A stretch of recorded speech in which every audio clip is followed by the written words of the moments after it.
નારાયણ ભગવાન કી, કુળદેવી ઉમિયા માત કી। તો હવે પછીનો દોર આપણા લોક સાહિત્યકાર વિનંતી કરીશું કે આપની વાણીનો અમૂલ્ય લાભ અમોને આપશો, શ્રી મોરારદાનભાઈ ગઢવી।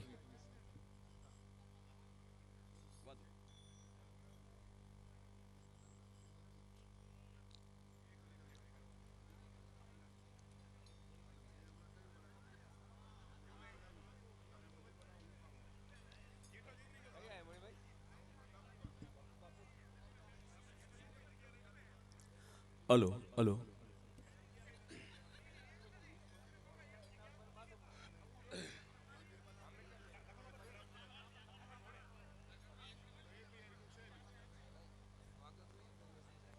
એક એક દોર લઈ લઈને પછી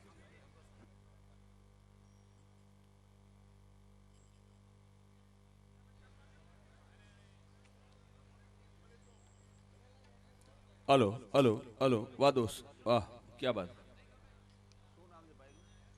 શરૂઆત કરવા જઈ રહ્યા છીએ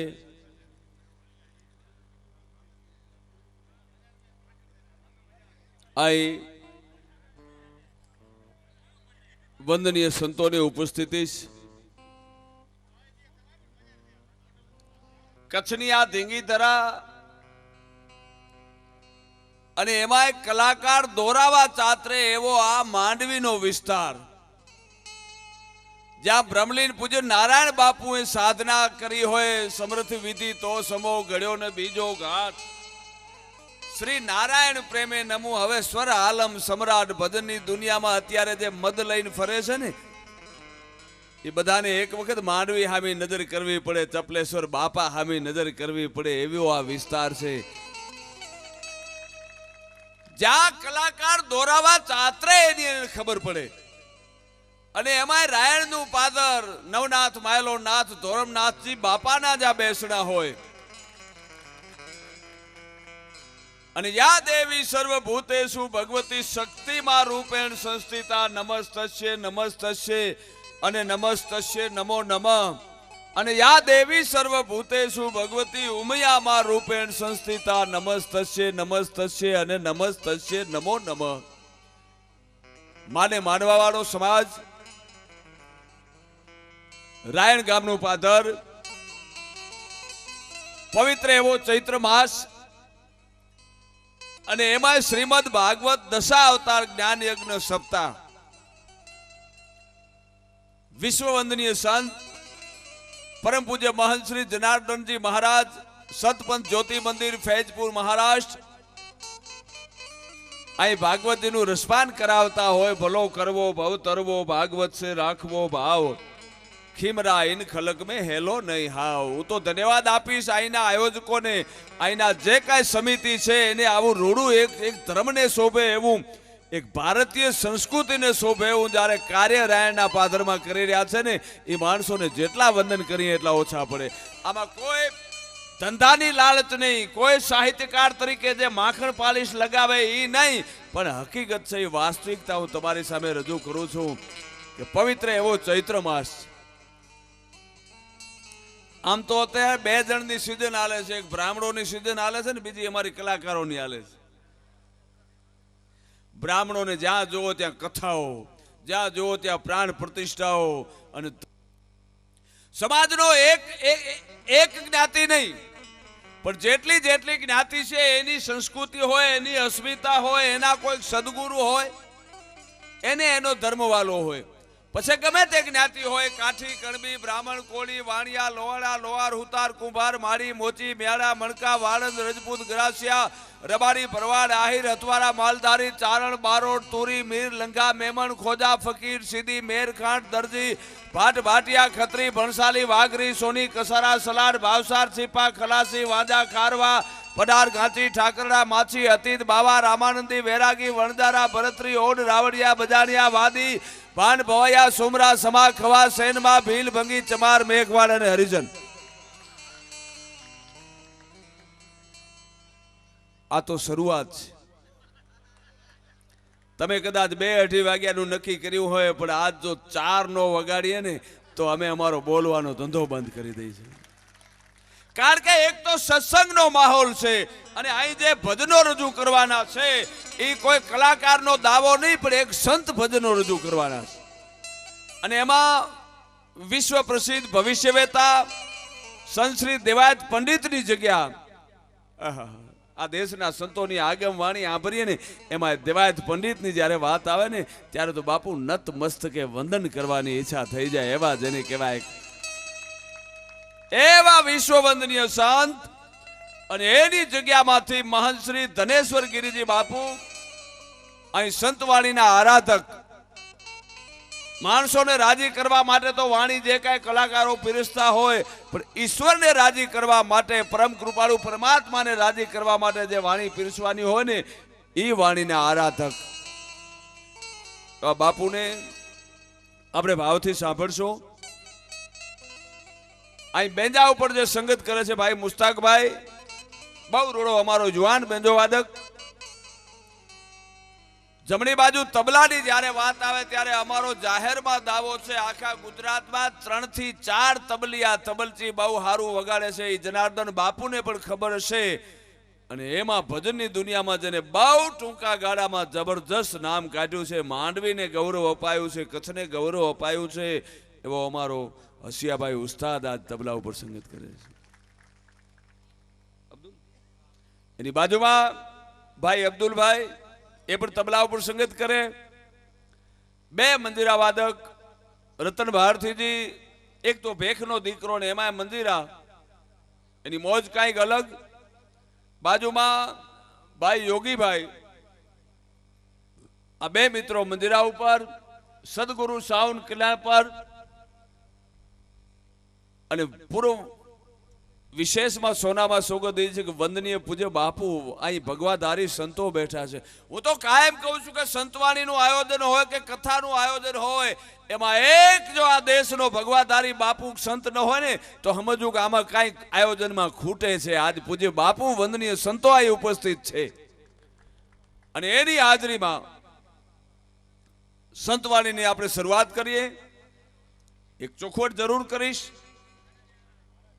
કે આપ ઘોર નિમિત્તે જે રૂપિયા મૂકશો, 5, 25, 50, 100, 200, 500, જે કઈ કૃપા કરે પરમ કૃપાળુ પરમાત્મા, એ તમામે તમામ રૂપિયો છે એ ગાયોના ચારા માટે, કીડીઓને માટે. જે કાંઈ કીડિયારા ચૈત્ર મહિનો છે, આપણી તો આ દેશની વર્ષોની પરંપરા છે કચ્છડાની બાપુ, કે હાંજનું ટાણું થાય ને એટલે બેનો દીકરીઓ કીડિયારા પૂરવા નીકળી પડે. આ સંસ્કૃતિ છે આપણી. અને કૂતરાઓને રોટલા માટે. એટલે ટૂંકમાં આખી વાતને વીંટીને કહું તો જીવ દયા માટે આ પૈસો વપરાવાનો છે. અને બીજું અખતરો કરજો જ્યાં સુધી આ વાડીમાં, આ વિસ્તારમાં બીજી વખત આવું આયોજન ન થાય ત્યાં સુધી હાજરી રાત પૂરતી ઘોર કરજો. અને એકના અનેક કરીને દેવા વાળો પરમ કૃપાળુ પરમાત્મા નો દે ને તો અમે અમારો બોલવાનો ધંધો બંધ કરી નાખશું. પહેલી વાત એ છે. અને કોઈ અભિમાન નહીં, પણ એટલી વાત જરૂર કરીશું, ગઢવી છું, કચ્છનો છું, રાપર તાલુકાનો રહીશ છું, વાગડ જેને આપણે કહીએ. અને મોરારદાન ગઢવી તરીકે આ ખોડિયાને સમાજ ઓળખે છે. પ્રાથમિક શાળામાં શિક્ષક છું અને મને એટલી ખબર જરૂર પડે છે કે હું ચારણ છું, શિક્ષક છું, મારે કેવું બોલવું જોઈએ, કઈ રીતનું બોલવું જોઈએ, કની હાજરી છે, સામે કોણ છે ને કેવું આયોજન છે એની મને ખબર પૂરેપૂરી પડવી જોઈએ. હું ઘરવાળીના દાખલા દઈને ધંધો કરવા વાળો ગઢવી નથી. પહેલી વાત તો એ છે. એવી કોઈ હલકી વાત નહીં આવે, કારણ કે અહીં ભાગવતજીનું આયોજન હોય, આખી કચ્છડાની જે મૂડી કહેવાય પાટીદાર સમાજ અહીં બેઠો હોય, સતપંથી મારી માતાઓ બહેનો દીકરીઓ બેઠા હોય, એવી કોઈ હલકી વાત નહીં આવે, એવો હલકો કોઈ જોક્સ નહીં આવે. હું તમને જરૂર હસાવીશ, કચ્છનો ઇતિહાસની વાતો કરીશ, શાસ્ત્રોની વાતો કરીશ અને હાસ્યરસ વાતો કરીશ, હસવાની. પણ એવી વાત આવશે કે જેમાં તમારા મોઢા કોઈ અવળા નહીં થાય એવી વાત આવશે. ને એમાં ક્યાંય પણ ભૂલું ને તો એક જણા ઊભો થઈને કહેજો કે ગઢવી હવે શાંતિ રાખો, એટલે આપણે બંધ થઈ જાવ. પણ આનંદ કરવો છે. અને એ આનંદની શરૂઆત સંતવાણીથી કરવામાં આવે ને એમાં ગણપતિ વંદનાથી થાય. ગણપતિ દાદાની સ્તુતિ, એની અર્ચના, એની પ્રાર્થના, ચરણ કમલ ચિત ધારીને વંદુ દેવ ગણેશ, આ તો સમરે સદા સર્વદા બ્રહ્મા વિષ્ણુ અને મહેશ. બ્રહ્મા વિષ્ણુ મહેશ શેષ પણ શીશ નમાવે અને ગરવા ગણપતિ દેવ મળે પણ મોગા ભાવે એવી ગણપતિ દાદાની સ્તુતિ એની અર્ચના તે પેલા એક ચોખવટ જ્યાં તમને આનંદ આવે જ્યાં મોજ આવે જ્યાં તમને હર હુજે જ્યાં તમને ખબર પડે ત્યાં હરે હરે આકલ પડકારા કરજો એટલે અમને ખબર પડે કે દૂધ દોણામાં જાય છે કે પછી હેઠું જાય છે. એક જાગરણ માટે મળ્યા છીએ, નિર્દોષ આનંદ કરવો છે અને અહીં સંતોની હાજરી છે એટલે આજની રાત મારીને તમારી એના દરબારમાં 2 અક્ષર પડી જાય ને એટલે સાર્થક ગણાય. તો ગણપતિ વંદના આપણા સૌના જે તમે જેમને બોલાવ્યા છે મહંશ્રી ધનેશ્વરગીરી બાપુને હું અહીં આમંત્રણ આપું માઇક ઉપર કે ગરવા ગણપતિ દાદાની સ્તુતિ કરો અને એવા ગણપતિ બેહાડી દો એને મોર કરો. લાંબી હૂંઠવાળા અને પાછા જમણી હૂંઠવાળા. લાંબી હૂંઠવાળા એટલા માટે કે પાછળ કોઈ લોભીઓ હોય ને એને ઉપાડીને આગળ લઈ આવીને એમ કે અહીંયા રૂપિયા ના ખા જીવ દયામાં જવાના છે. આપ તાળીઓથી વધાવો પૂજ્ય ગિરી બાબુ. શાબાશ શાબાશ.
પરમ પિતા પરમાત્માના સાનિધ્યમાં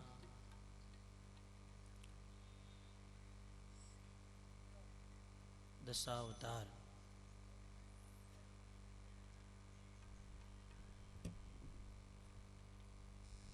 ભાગવત સપ્તાહ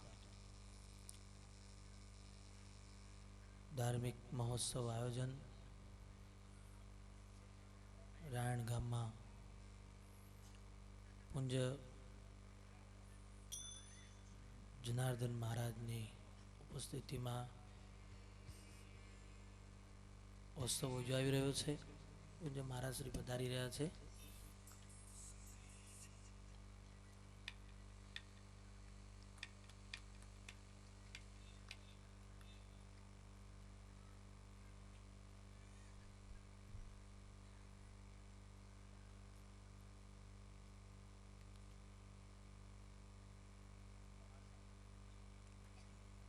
પરમ પિતા પરમાત્માએ યુગે યુગે અવતાર ધારણ કર્યા છે.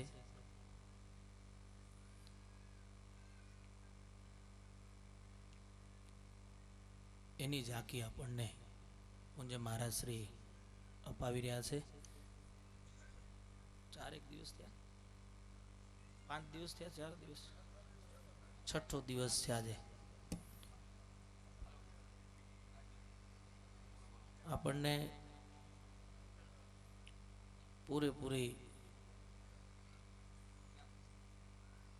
જાણકારી પરમપિતા પરમાત્માનો યુગ યુગનો અવતારી અનુભવ પૂજ્ય મહારાજ શ્રી કરાવી રહ્યા છે. યુગ યુગની પરંપરા છે.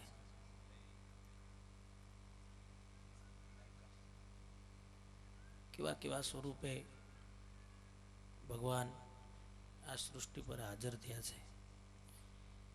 પણ જબરજસ્ત વાત એ છે કે હજુ એક અવતાર બાકી છે.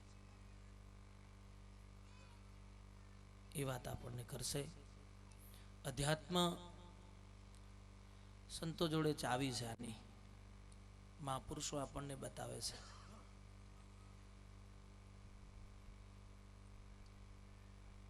आवत संत को देख के झपट न माना शीश, एक गुनाह क्या करो लाख गुनाह करे बख्शीश. संतो जोड़े पावर छे. सानो सत्कर्मनो, भक्तिनो, अध्यात्मनु बेलेन्स है. नहीं तो बीजी कोई जगत में आटड़ी नहीं तमने मने बचाई सके. लक्ष्य 84 નું જે કાલચક્ર છે, 84 લાખ યોનિમાં આ જીવને આવું જવું પડે. બીજી કોઈ યુક્તિ નથી એમાંથી હું તમે બચી શકીએ. પણ એક ભારત ભૂમિના સંતોની પ્રણાલિકા છે. સંતો આખા જગતમાં છે, આખા વર્લ્ડમાં, પણ ભારતની વાત એટલા માટે કરીશ કે ભારતના મહાપુરુષોના પ્રમાણ છે. સંતો આ વાતને સાર્થક કરી શકે છે, જાણી શકે છે. 84 લાખ યોનિનું જે ચક્ર છે એમાંથી મુક્ત કરવાની ચાવી પણ સંતો જોડે છે.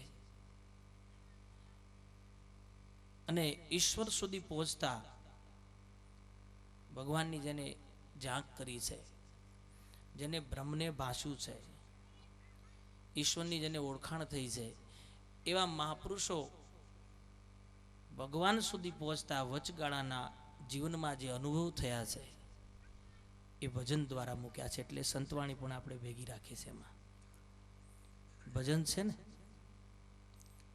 એ સંતોના અનુભવની વાતો છે. મહાપુરુષોને જે અનુભવ થયા એ ભજનમાં મૂકી દીધા. એટલે ભજન છે. સવા બાપા કે ભજન કરતું ભજનથી ભવ પાર છે. ભજન માટે પામ્યો તું મનુષ્યનો અવતાર છે. તો એ મહાપુરુષોની કક્ષા છે. મને તમને આ વાતની સૂઝ આપે છે. દશા અવતારની કથામાં 6 દિવસમાં તમે પૂજ્ય મહારાજશ્રીના સ્વમુખે ભગવાનની લીલા સમજી શક્યા છો. પણ હવે એક એવો પણ દોર આવશે કે એમાં ભગવાન સતયુગ, ત્રેતાયુગ, દ્વાપર અને કળિયુગ 4 યુગ થયા. કળિયુગના અંતમાં પરમાત્માનો એક અવતાર થવાનો છે. આપ બધા જાણો છો ને બધા? ભગવાન આવશે ને? વિશ્વાસ છે હે ને? ઘોડે ચડીને આવશે.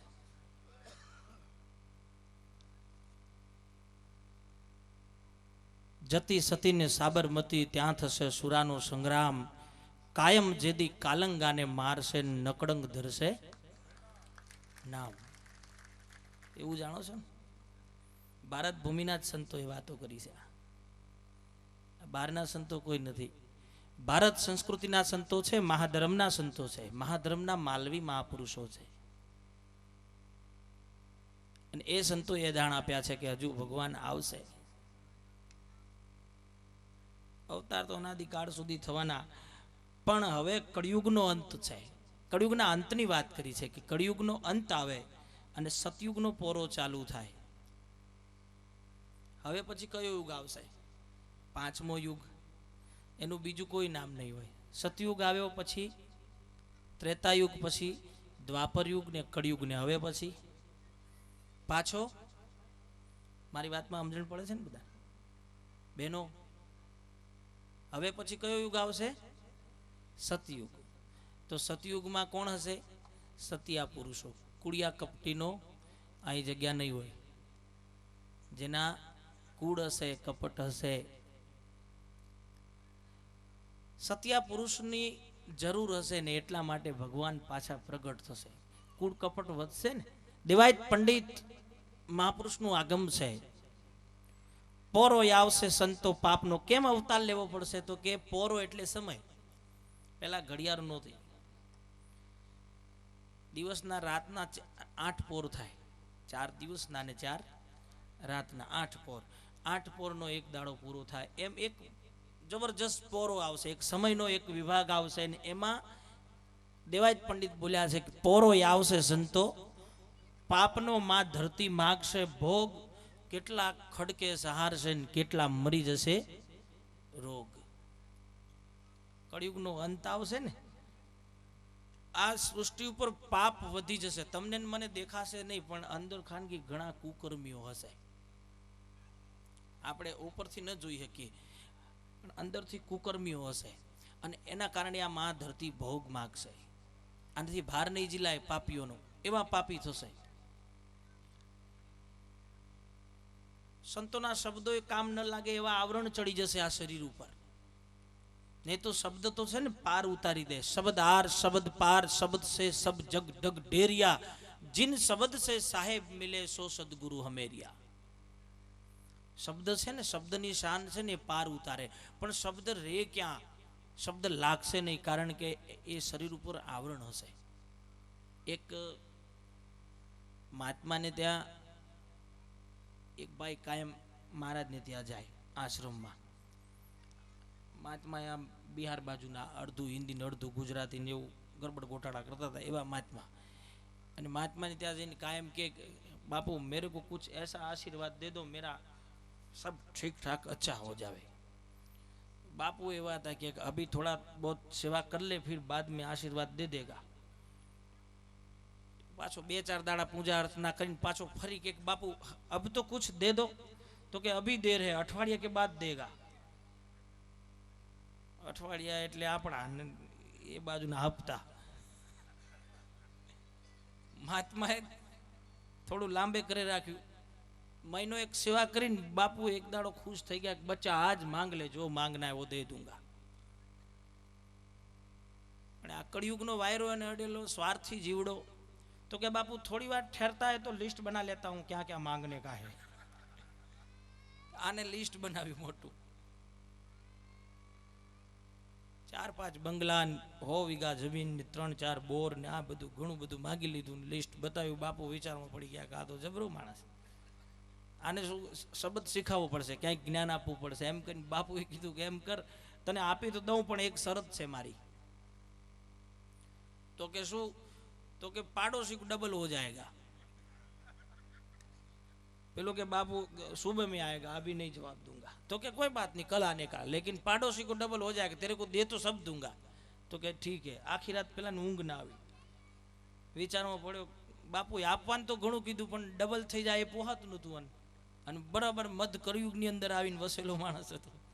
દિવાયત પંડિતનું આગમ છે ને એ તૈયારીમાં જ. બીજા દાડે તૈયાર થઈને ગયો કે બાપુ એકદમ રેડી, માંગ લूं. तो કે માંગ ले बच्चा, क्या मांगना है बोल. तो કે મારી એક આંખ ફોડી નાખો, मेरे को कुछ नहीं चाहिए है. मोड़े मोड़े लाइट थશે. हम थोड़ा डिम्पल डिम्पल देखेगा, लेकिन पाड़ोशी को बिल्कुल नहीं देखना चाहिए. आ कड़ी काळा आवશે, આવો કળિયુગ જામી જશે. આવરણ હશે, ઈર્ષાનું આવરણ હોય, નિંદાનું આવરણ હોય, અદેખાઈનું આવરણ, એવા આવરણ ચડી જશે, શબ્દ લાગશે નહીં. અને એવો ભયંકર કળિયુગ આવે ને પછી દેવાયત પંડિતનું આગમ, ત્યાં એને દેવાયત પંડિત મહારાજે આગમની શરૂઆત કરી છે. પોરોય આવશે સંતો પાપનો, માં ધરતી માગશે ભોગ, કેટલા ખડકે સહારશે ને કેટલા મરી જશે રોગ. કળિયુગનો છેડો આવવાની તૈયારી થશે. છેડો એટલે હમણાં તૈયારીમાં નહીં, એમ છેડો ઘણો લાંબો છે. કળિયુગનો બહુ મોટો ઇતિહાસ છે, તમે બધા જાણો છો. અને પૂજ્ય મહારાજ શ્રી બતાવશે, છેલ્લા દાડે લગભગ એનો વારો આવશે કળિયુગનો.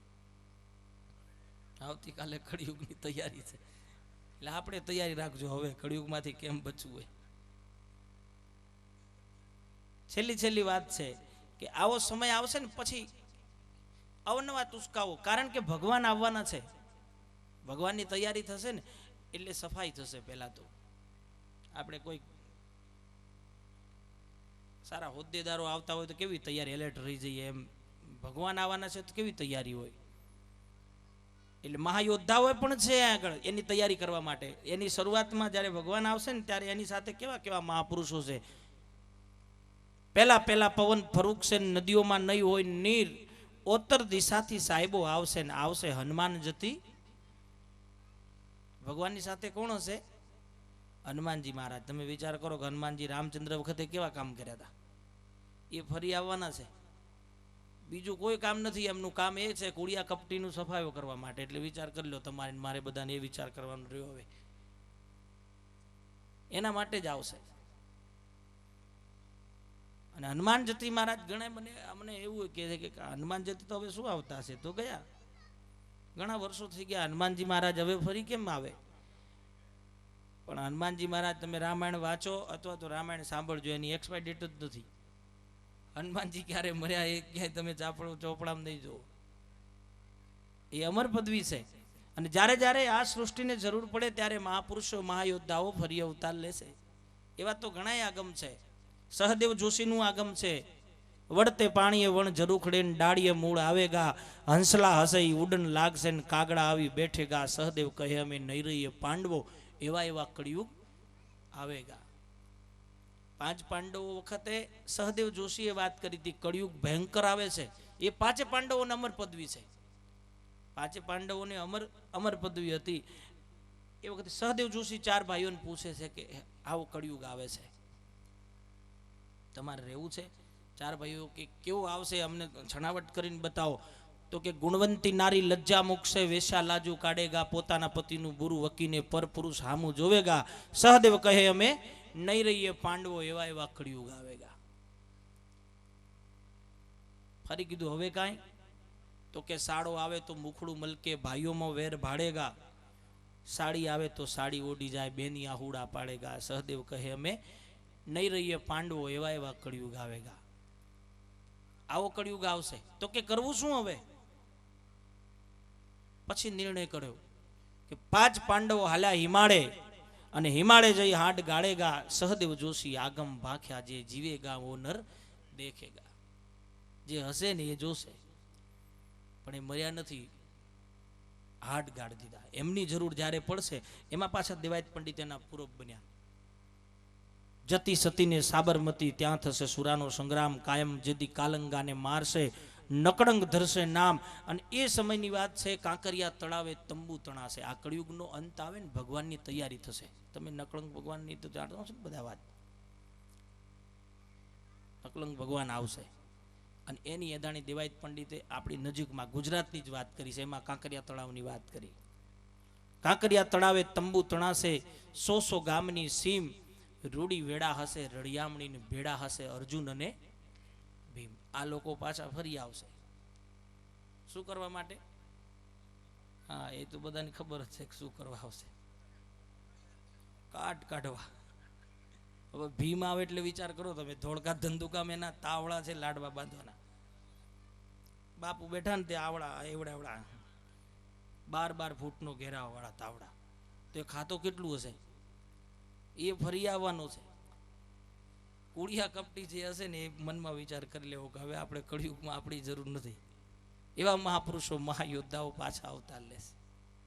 દેવાયત પંડિતના ખૂબ મોટા આગમ છે. દાદાએ કળિયુગની અધાણી આપી છે.